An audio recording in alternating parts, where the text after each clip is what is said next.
Hello and welcome to this very special Gala session at the ALT Annual Conference 2021. We are thrilled to welcome so many of you joining us for the launch of the Future of Learning. Please do say hello in the comments and give a big, warm, virtual welcome to the Chair of ALT, Professor Helen O'Sullivan. Hello, Helen. Hi, Maren. Thank you very much. And I'd just like to echo that warm welcome, and I really do mean warm. I'm sure wherever you've been today, especially if you've been in the UK, you've experienced this wonderful warm weather. So it's my great pleasure to introduce this showcase this evening and this launch event. And, you know, it's a really fantastic opportunity for us at ALT to showcase what we do and to more broadly showcase the fantastic work that's done in this part of the sector. Education technology and the work that learning technologists do has really come to the fore during the pandemic. Even though there was fantastic work going on before that, this gives us a real opportunity to explain what we do to a much wider audience. And I'm enormously grateful to colleagues at ITN who made this so easy for us to do. And for those of us who aren't really experienced in these sorts of ways of working, they made it incredibly easy and smooth and were, you know, treated us with enormous regard and sensitivity and helped us to get our best. I'd also like to thank the other contributors to this film, and we'll hear from those after the showcase launch. So you'll be able to hear from them about what their hopes and dreams are for the future of learning. And most importantly, I'd like to really thank colleagues at ALT. As ever, they've done a fantastic job supporting the development of this programme. And you'll see how fantastic it is when we show you the showcase now.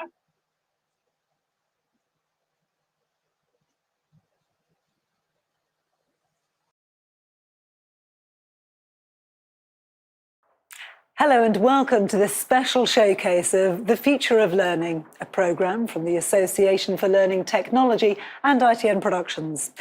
In 2020, the coronavirus pandemic saw an immediate closure of schools and colleges as lessons moved from students sitting in classrooms to them sitting at home learning online. In this programme, we'll be exploring the role of digital technology in education, the challenges faced and the solutions to support learning, as well as meeting the people that made it all happen.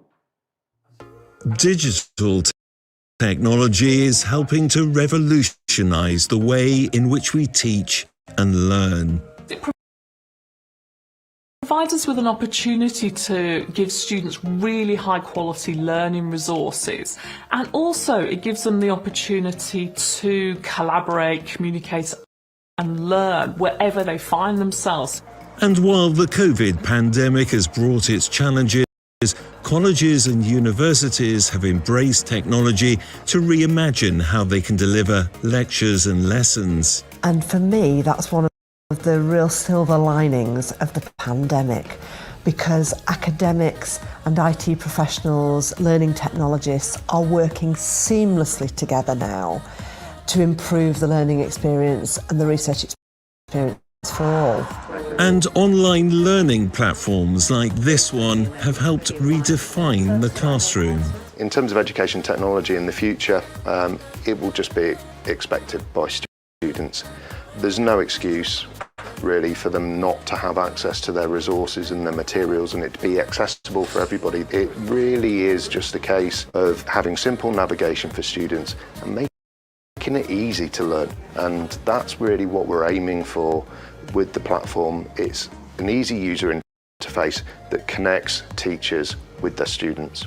It's very easily laid out when you go onto it, and you can access it through a computer or a phone or a tablet or anything. It was as close to the classroom as we could get without actually being in the class. It was really good. I think the fourth industrial revolution is on us, and we have a responsibility to build technology into everything that we teach, because it will be in every job that is available over the next 10 years. And in imagining that future, these students animating ancient battles using motion capture suits to express their creativity in 3D. What we're trying to do at Bruford is provide training for potentially the next generation of theatre professionals who will be working in a virtual theatre sector. This is an emerging sector. It's something that doesn't exist until a few years ago at least, and it allows us to produce theatre and live performance in an entirely virtual and digital world. And the technology behind it is changing the way students create and work together wherever they are in the world. Simple Cloud is very, very good because all the softwares are in there. It just connects from my laptop, then that's it. Just if I can connect it and we can use anything, just like we are at college. It's what I've always wanted for the people I was working with. I mean, it's freeing the talent, the people, the students to use whatever software they want in real time. Connectivity between peers also enables both growth and learning, and Joy FE's Ideas Room is a digital space that encourages collaboration, creative thinking and innovation. Anybody can come to that, but teachers specifically come and talk about their practice, they talk about work they're doing with their students, and they just think through their ideas. But in that, they also talk about their challenges. So it brings people together around an affirmative identity, a sense of belonging. And joy as a practice is relational. That's what it's about. It's not about commodities, it's about people. And I think it brings that sense of, it's belonging, it's shared hope. Study help anytime, anywhere is how this online service supports students, with subject specialists and feedback on spelling and grammar, structure, choice of language, and referencing. The benefits to our students of the Studiosity service means that anywhere in the world, anytime, they can submit some work, and within 24 hours they've got some feedback on their academic writing, and inevitably the speed of that is really excellent. And here in Exeter, this accessibility helps to feed into the university's widening participation programme. Widening participation is largely about increasing access to university, so helping people who are traditionally underrepresented within higher education to be able to access higher education. But of course, once they get here, we want to try and help them to succeed as well. They talk about the confidence it's given, and they talk about how it was there in their hour of need. They talk about how they never thought they'd be able to get to that answer or get that question done, but with the help of the tutor they did. So it's just amazing to see. Another online learning platform supports students to access crucial course material from publishers and tailor it to their own requirements. Students can go in there and make their own highlights, make their own notes. They can also have additional functionality like read aloud, so they can learn and listen to their content no matter where they are, both online and offline. It was the perfect solution for this international college, and with cutting-edge analytical tools, teachers can also track student engagement with their courses. I can access analytics through VitalSource that I can't do with a print textbook, that tell me how many of my students have looked at the book today, how many of them have actually spent more than a minute looking at the assignment that I gave them, which means I can recognize very quickly and early on who's not reading, who might need a little bit more support. With artificial intelligence, this learning could become even more personalised to meet the individual needs of students.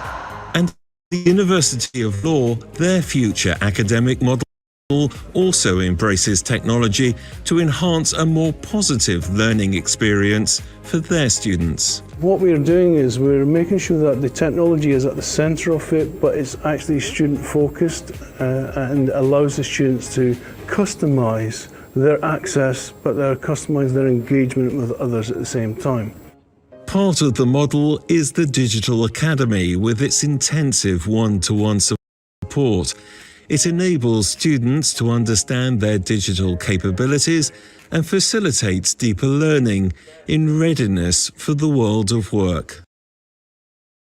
I would say that the use of technology has made me much more employable, especially in the way that the Digital Academy has enabled us to find out what our weaknesses are, build on those weaknesses and come out with evidence of how we can use technology in those firms.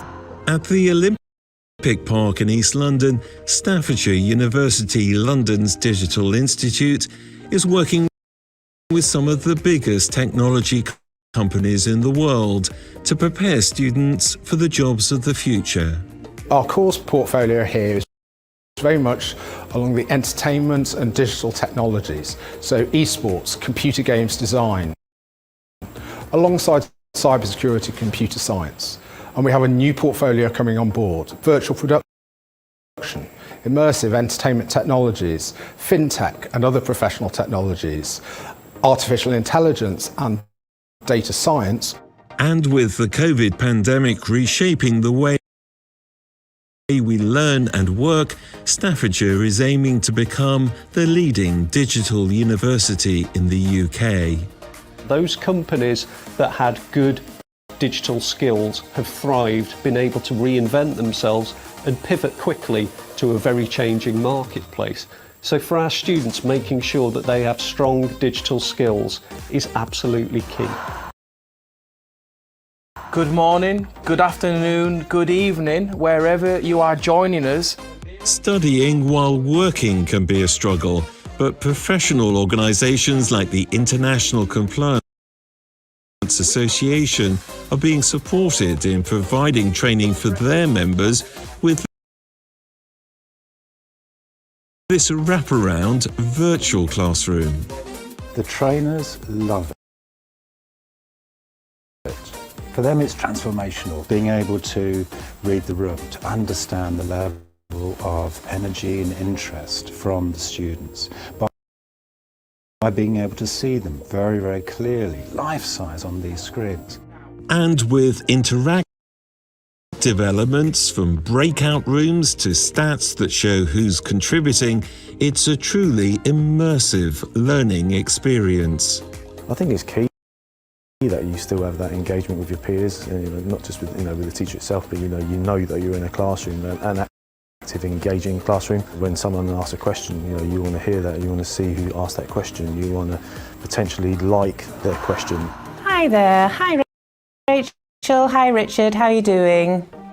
And this is how GP training is often being delivered these days. What I asked you to do a few days ago was to have a look at the module on ELFH, looking at vaccines. The e-learning for healthcare platform is one of the ways Health Education England has made information more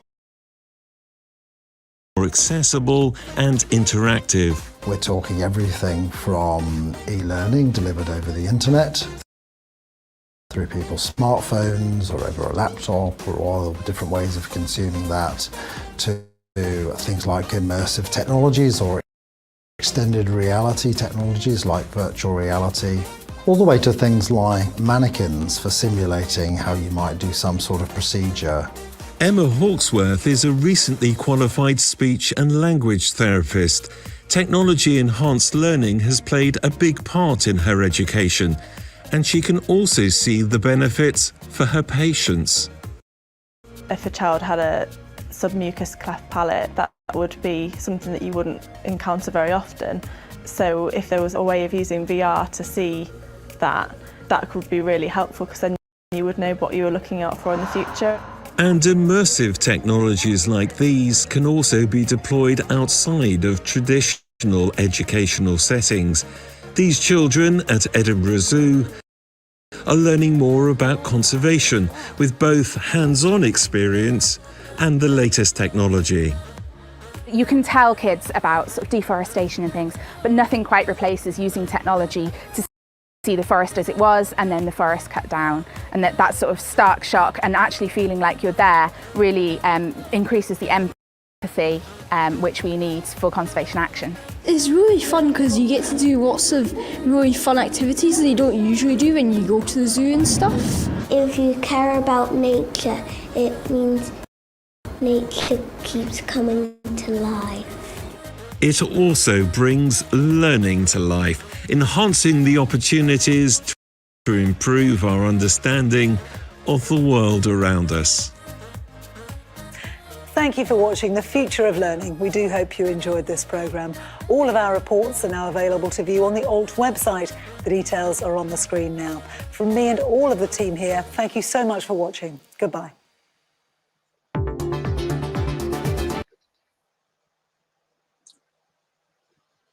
Thank you. So there was a tiny bit of buffering and some audio problems, I think, at the beginning of that, but I'm quite sure you still got the fantastic quality of that. And you'll see some of my, the people who were in that film. You'll see them appearing on your screen now. And we're just going to take a few minutes to hear from each of the contributors to see what their hope is and what they're seeing about the future of learning. So I'm going to start with Isabel. So Isabel Bristow, who's the Managing Director in UK and Europe of Studiosity. Over to you, Isabel. Thanks, Helen. First, I just want to say thank you so much to both ALT and ITN for giving us the opportunity to be part of this amazing film. It's the first time I've seen it all the way through, and just, you know, learning about everyone else who's been in, the other participants, and all those different fantastic initiatives has just been really wonderful. So the quality is brilliant, and I'm really, really pleased to be part of this great project. I think for me, because we're both mainly working in the university space, my kind of vision and hope for the future is that, you know, that learning technologies can continue to be utilised to increase life chances for students. That's what we're all about at Studiosity. Clearly, that is the same for other participants. From what I've seen from the video, you all have that similar ethos to increase learning chances. I think these days, especially in these funny times, like student expectations are so high. They have an expectation that things will be instant, that they need support on demand, and that they need high quality support at any given moment. And I think we as a company will certainly continue to develop and improve to meet those needs. And it's really refreshing to see that many of the HEs that we work with, the universities, have a real openness to consider technological solutions to improve like student attainment and experience, all that kind of thing. At Studiosity, we have a vision where accessible student support is not just like an accessory to high quality learning, but the centerpiece. And I think that the use of learning technologies is really the way forward to achieve that. Thank you, Isabel.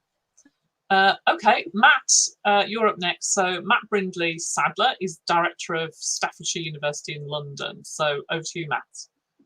Hi, thanks very much, Helen. And thank you to everybody for joining us all this evening. I think from our perspective as a university, we started a radical change with regards to our digital transformation back in 2015, where we scoped out what was the best infrastructure for us as an institution to be able to provide that widening access to as many learners as possible, because our student populations come from such a diverse range of backgrounds, but also capabilities. And we know that everybody doesn't join us with the same kind of portfolio of capability. So when we started our journey, the first thing we did as a university was lock, stock and barrel. We migrated everything to the cloud. We did that with the help of Microsoft. We were the first university in Northern Europe to migrate to the cloud. And because our current Pro-Vice Chancellor for Digital had worked at Microsoft previously, there was a connection there, and we then helped develop frameworks that other universities and colleges have utilised going forwards. I suppose we fast forward then a couple of years, we opened our campus in London with a focus on digital education and technical learning, because we know that the growth in various sectors, whether that be from esports or games or computer sciences, are crying out for a much deeper and broader knowledge and understanding from a technical perspective of students going into graduate level jobs. And we wanted to make sure those opportunities were available for students to, from day one, hands-on learning. And we've supported it all with our artificial intelligence driven student coach, Beacon. Beacon supports students, it learns extremely sort of suppose, adaptively to students' needs. And we've currently had over 300,000 requests answered by Beacon, which has taken the pressure off the human resource to focus on additional help for students, which is why we want to use technology more, not to replace the humans, but to make their lives much easier to be able to provide a better student experience. Thank you. Thank you, Matt. Next is Brian. So Professor Brian Smith is Director of Academic Enhancement at the University of Law. So over to you, Brian.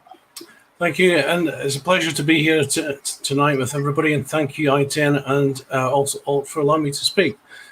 We've been riding the crest of the wave for some time now with technology. We've been embedding it in different ways and means, but in 2019, we took a collective view by placing the student voice at the center of the technology that they would like to see in the future.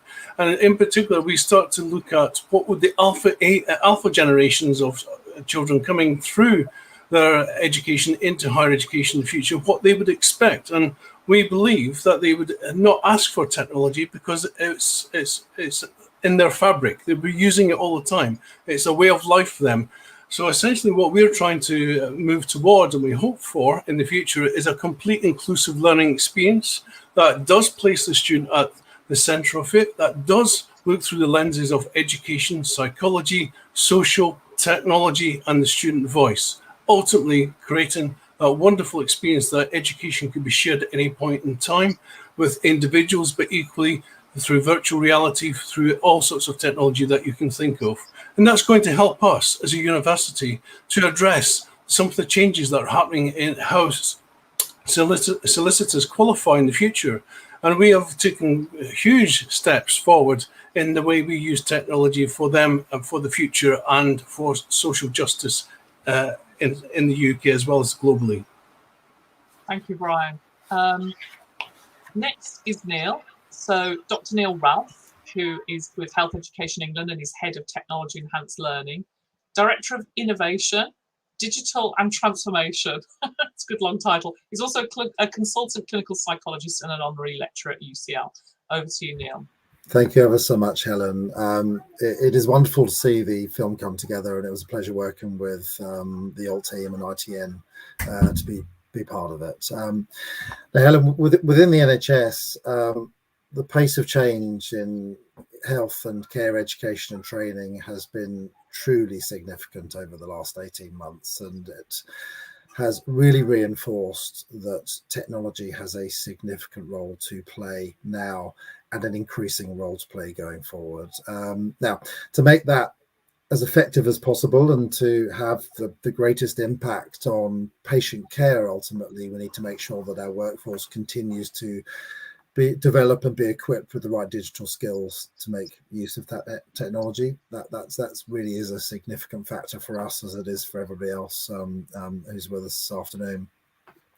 During the pandemic, HEE's Technology Enhanced Learning team, through the use of digital learning resources, we enabled the health and care workforce to work differently, such as in the use of remote consultation as a way of continuing to see and treat patients, or in new roles as well, such as the e-learning resources that everybody had to complete to be able to then go off and administer the COVID-19 vaccine.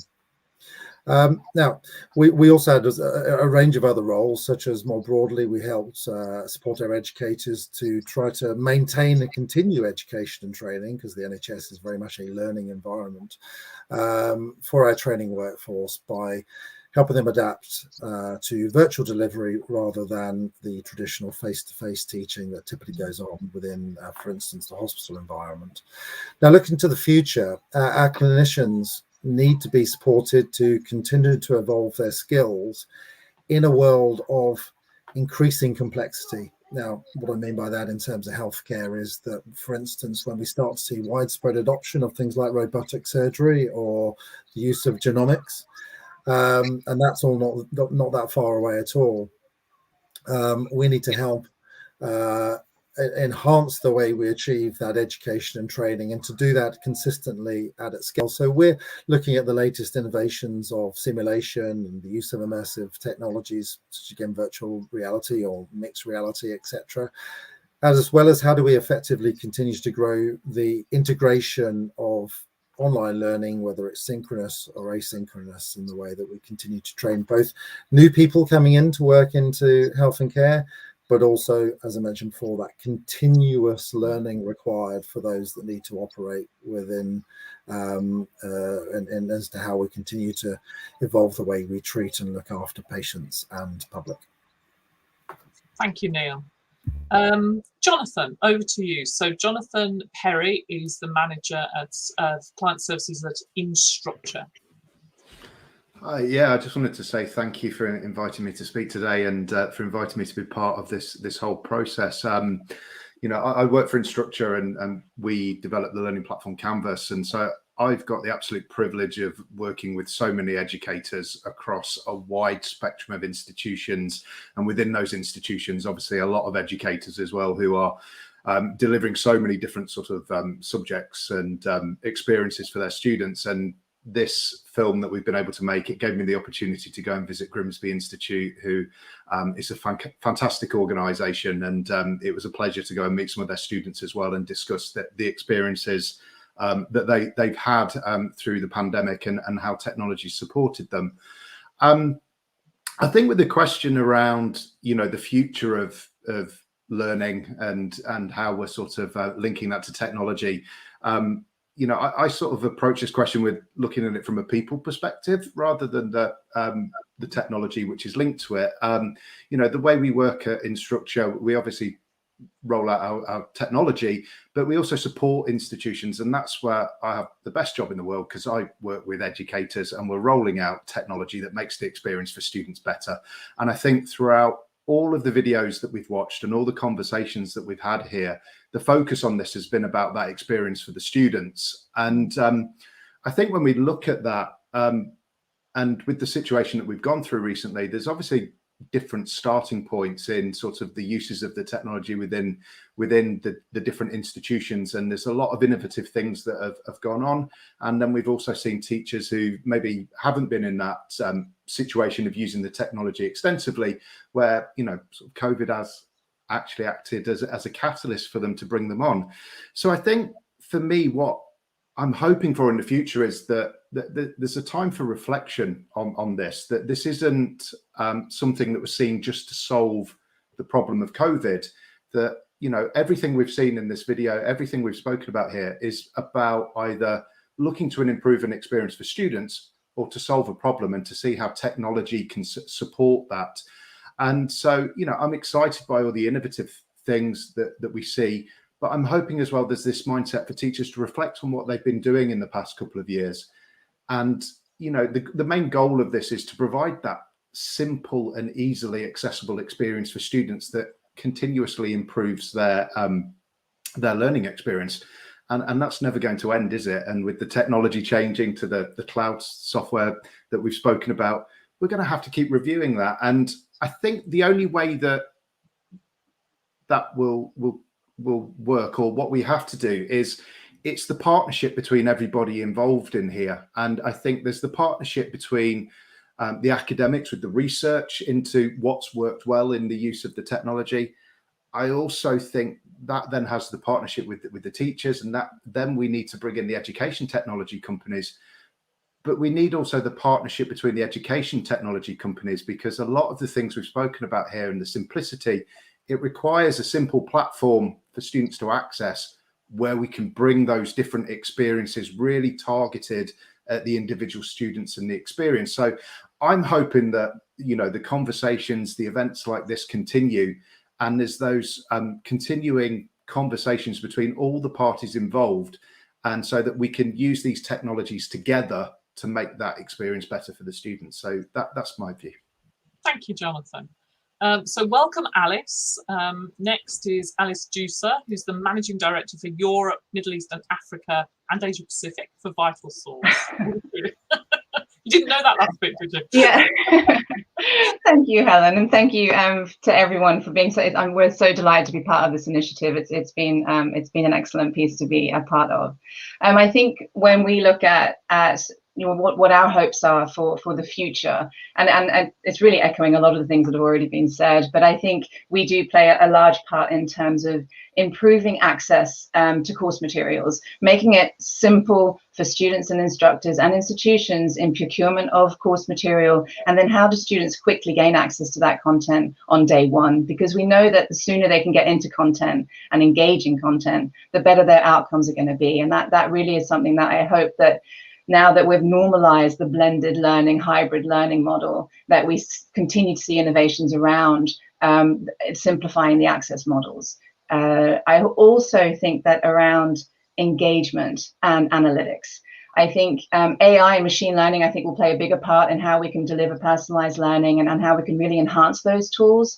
But I think I really like to see a continued development on what actually makes the student tick today in today's world, and make sure that the platforms and all the technologies are continuously developing to meet the students' needs, make the study guide, the study tools more intuitive, make them more personalized, making sure that they are meeting the students where they want to be, how they are learning. So I think there's a constant innovation that I'm hopeful that this increased demand will make sure that we all meet and we work towards. And I think analytics is going to be so powerful, making sure that all the immense data that we're sitting on, when we look at all the interactions that students have in the digital environments that we all work in, that we can surface those actionable data insights for institutions and instructors to be able to help struggling students, to be able to enable collaboration with students, and really to be driving that enhanced learning experience, and ultimately to be driving, student success, because ultimately that's what we're all here to achieve. So yeah, I'm really hopeful that this normalization of blended learning is really going to push continued innovation around those three key core areas. Thank you, Alex. Next, over to Simple Cloud, where we have the Chief Executive Officer, Olivier. Hi, well, thank you very much for our participation in this program. Very, very exciting. I think I fully agree with Alice that it is about building bridges with the student needs, with the way that they want to engage. I was working in the UK for many years with the largest gaming studio and animation studios, as well as with institutions. And I saw this demand coming maybe 6 or 7 years ago. And so it's really about going in the way of the demand of the student, but also bridging the connection between the institutions, the students, the learning method, and the demands of employers. Because in the end, institutions are important in order to foster skills that will be hired by employers. And the world is moving to digital and evidently. So the pandemic accelerated a lot of things, but the trends were there already. We saw that in gaming studio, and now you see that with the alpha generation, as mentioned earlier on. So at Simple Cloud, our hope for the future of learning are really about the accessibility and equality in higher education, as well as opening up the reach of institutions for real, remote, and cross-border teaching and sharing. Regarding the accessibility and equality part, it is important that in this digital age, and there is no turning back, everyone has a seamless access to the same adequate computer resources and to the same software and tools, even the most demanding ones when needed. There should be no digital divide. That's a huge topic today. And this digital divide should not be linked at all to social or financial resources or to location. And that's why we want to enable all students to be able to run efficiently all software as demanded by the professor, from a Raspberry Pi, a basic PC, an old tablet, from really anywhere. And as I mentioned, this is about the equality of access, but also ultimately about the equality of chances at the time of finding a job. And having had the opportunity to work on the latest tools and using the latest techniques used by the future employers, because as a former employer myself, or employer today actually, what I am looking for in students is the real experience. It's their creativity and all the strong skills which are behind it, and the education, evidently. But in the end, what you buy is the experience, the hands-on that they have with the different tools. And the world of tomorrow and today actually is digital. We also believe that there is a need of simple, flexible, and seamless collaboration tools to make, for the institution, the world your campus, extending the reach of institution and allowing the onboarding and participation of students, as well as visiting professors from anywhere in the world, as if they were interacting together on the same campus. And we've got plenty of examples that we can share with you in multiple disciplines, making architect students work together with technology students and together with engineers on the same platform in real time with visiting professors from the US and from Asia, all together seamlessly.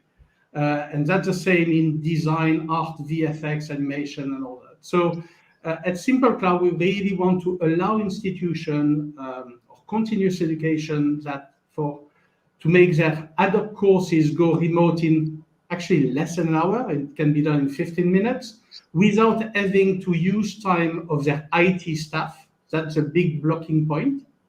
That's end user focused and without any additional investment in equipment or resources.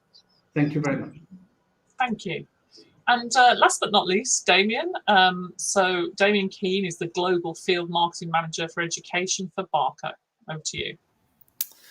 Thanks very much, Helen. And also just like to echo the thoughts of everybody else here and say thank you very much for having me this evening. And it's actually inspiring to listen to so many different institutions and providers of education technologies and learning technologies, as well as to how they approach the future and their hopes of the future. So thank you very much for having me this evening.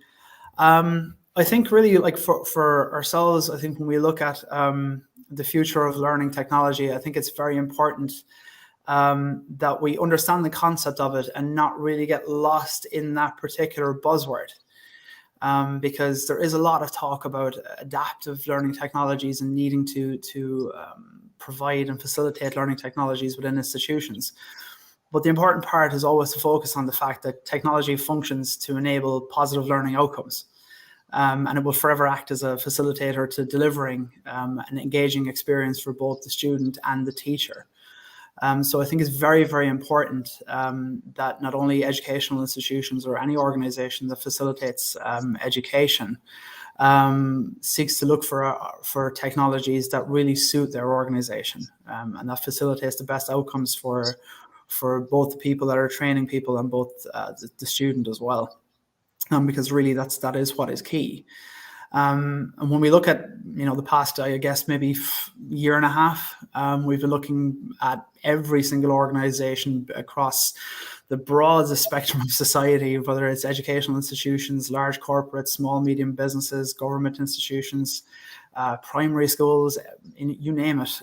Everybody has had to adapt to applying some form of learning technology to their facility, and has had to adapt to a new way of teaching and training their students or their workforce. And I think whilst there have been challenges and a lot of hiccups, and I think the suddenly development of the phrase Zoom burnout, I hope that there is an appetite still and awareness that applying the right learning technology can positively impact how you educate people, be it young learners or more mature students, and that educational institutions will always seek to find the best way to engage with their student base. And I think as well, maybe just as a final point, I think, while we can look at so many different technologies and the adoption of all of these into institutions, I think it's important to focus on the fact that the future is actually still exciting, isn't it? I mean, we've come through like a tough couple of months across the world, not only to talk about what happened with COVID, but then having to adapt to new ways of learning and working. And there are so many possibilities now. And I think it's an exciting time for every organization to really look at what is out there. And there have been so many advances in artificial intelligence, virtual reality, augmented reality, virtual and hybrid classroom solutions, interfaces that measure student engagement and interaction. It's just an exciting time for educational institutions to apply those specific learning technologies that really suit their organization, and that it enhances the learning experience of the students and teachers. And I hope now that these organizations will go out there and actively seek for the best solutions for them. And I think that really sums up our vision of it. Thank you, Damien. Thank you very much. And thank you to everybody for keeping concise and giving us a flavour of your vision for the future of learning. It's really good to hear all those different perspectives and put them together with what we've seen in the taster of the film.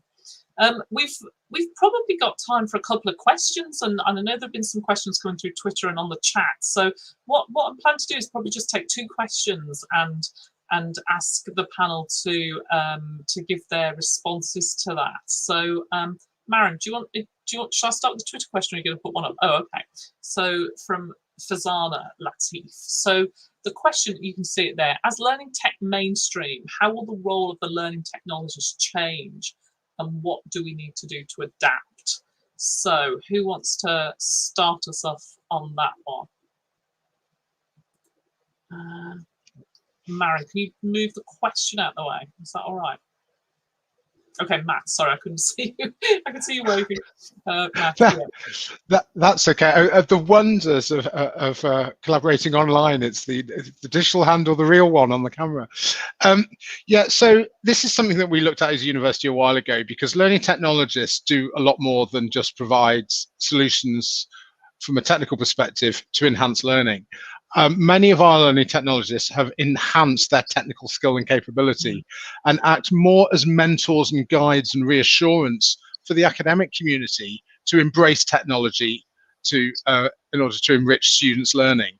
There was a comment earlier on about the sort of digital nativeness of students, and there is that sort of, I don't know whether it's sometimes our fault or it's sort of that sort of ethereal thing out there, is that we make assumptions that against age demographics of the technical capabilities of young people. They have a depth of understanding and capability, a technical capability in certain areas, but not in others. And I use an adage of one of our sort of cybersecurity senior lecturers who say, I have final year students who probably unsupervised could hack GCHQ, but ask them to put a PowerPoint presentation together to sell themselves for a job interview and they go into a panic mode. And I think that that's what we need to look at, and the learning technologists and those technical specialists are there to provide a range of solutions for all of us, both students, academic staff, professional services staff, to drive developments forwards. And I think that our reliance on them is likely to increase, not decrease, if I'm honest. Yeah, absolutely. Any other views on the role of learning technologists and how it's going to develop, Brian? Yeah, just to enhance what Matt said, I actually see the role of the learning technologists as to be helping us to research and reason our use of technology, to actually look ahead, identify opportunities with technology, ask yourself the question of where does that fit into perhaps tomorrow's pedagogy, or maybe there's a new Augie of the future. But actually it's very much about helping us to influence the way we are thinking. So we are very collaborative partners now between academics and learning technologists, and I think they play a vital role in that research and reasoning for the future generation of learners. So those of you running edtech companies, how do you see the interaction with education institutions and the learning technologists developing over time? Who wants to comment on that one? Jonathan?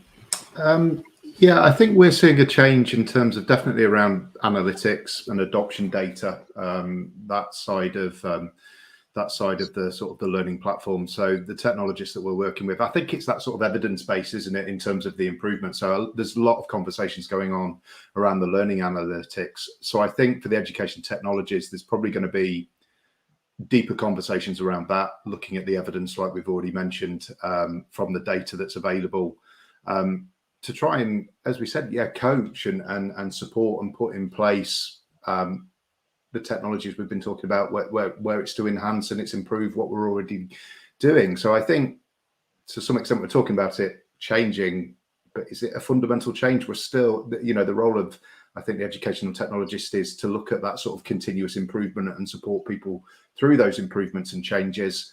And I think the changes will be that we've got more data, we've got more tools to support that.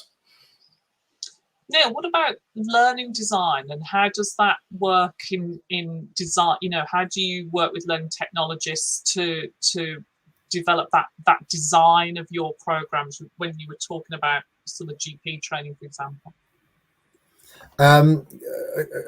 Well, I mean, we've seen a really a fundamental role for quite a while for learning technologists to work closely with subject matter experts in our field. That's typically clinicians, international, national experts in areas of healthcare, but also with educationists as well. And that close relationship is just continuing to evolve. And what I'm seeing is that people, as they've been forced to adopt new ways of developing education or new ways of presenting their content or new ways of engaging with their learners, some of those are working with our educational learning technologists to help them be equipped with the confidence they need to take that plunge and to understand how they start to leverage some of what is even just the basic functionality of the platforms available to get their message, to get their education across. And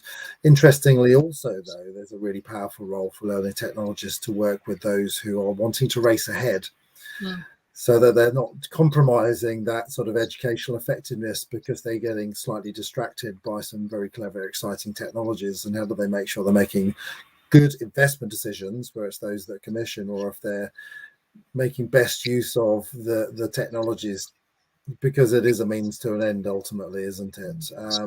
So really exciting time for learning technologists, really is. And I can only see that sort of the opportunities continuing to sort of grow, and that their role within any area of education training really thriving. Thank you, Neil. Maren, we have another question. Okay, so from Andrew, is there inevitably a tension or contradiction between developing the technical bleeding edge, that might be leading edge, and narrowing the digital divide? How are colleagues managing this tension in their plans? It might be bleeding edge, it might be jargon that I haven't caught up with yet. Isabel.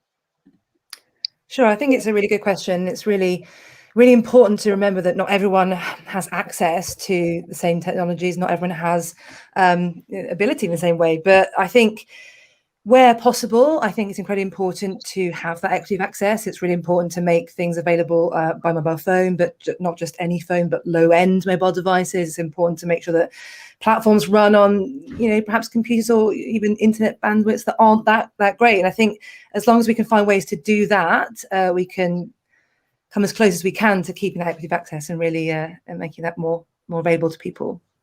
Thank you. Somebody who hasn't contributed. Alice, do you want to come in on this one? Oh, Damien, you go ahead.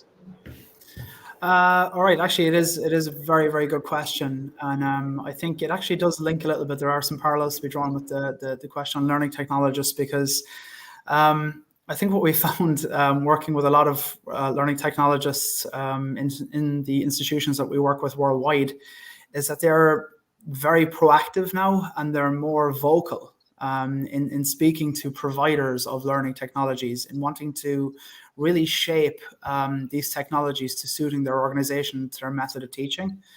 And I think when it comes to bridging that digital divide, it is, as human beings, we're not sometimes the best at handling change.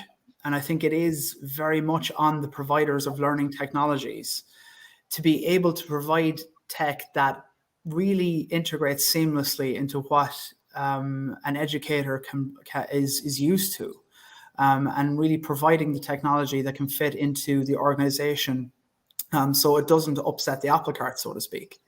That we offer those solutions that educators can use every single day, without feeling like they're doing something alien, or that you know, they can really feel like it's familiar. And I do think that, you know, bridging that divide, or lessening that tension, so to speak, a lot of that is down to technology providers actually really listening to learning technologists, teachers, students, and really understanding what they need to achieve the best learning outcomes. Thank you, Damien. Alice? Yeah, I completely agree with that, Damien. I think it is on us as the platform to make sure it's intuitive, to make sure that we can sort of cater to the spectrum of digital maturity that we see across in the UK or globally. And so it really is on our product development and our engineers to make sure that they are very in tune with our customers' needs and how that gets adopted and how it gets used. And we see very, you know, regional variations in that. So there's a lot of things for us to take accountability for in our product development. I completely echo where Damien was going with that. In terms of the learning technologists, I would also just want to say, I think more and more they are the champion within the institution that's really, again, driving us as platform providers to be innovative and to be supplying what they need. And so they really are an extremely important and pivotal role, I think, for us and our development, and for continuing to enhance the student experience. Thank you, Alice. Olivier? Thank you. Just to add on that one, because that's really a topic that is close to our heart. You know, technology has been very often developed by super IT engineers with high skills for IT people within companies or institutions, and they share a common language. And we know that within institutions, IT and central IT is very important, but also they have loads of tasks on their hand and they cannot provide everything. That's why on our side, we've made everything end user focused, and a teacher can set his working workspace with all the security protocols and all the onboarding of software in physically 15 minutes. And then the big technological divide or digital divide comes from the access to resources. It's not about the skills of the students, as mentioned. For PowerPoint, maybe not, but for coding and for using complex software and designing videos are way more skilled than we are, even professionals from our side. But it's about giving them access to the resources. And you know, if they don't have parents that can offer them the big PC that goes with a GPU and all this sort of thing, they may be blocked from learning the skills. And the PC labs do not offer permanent access of the same type of machine at all time during the day or accessible hours. And that's where we really want to bridge that divide by putting the resources in a way that does not require IT specialists into the hand of the students or the teachers. Thank you. Thank you all. And really, in those two short questions and your very concise and pertinent responses to that, we really summarised some of the key things facing us as a community of learning technologists: the access to technology and the skills and the digital, the growing sort of divide around those.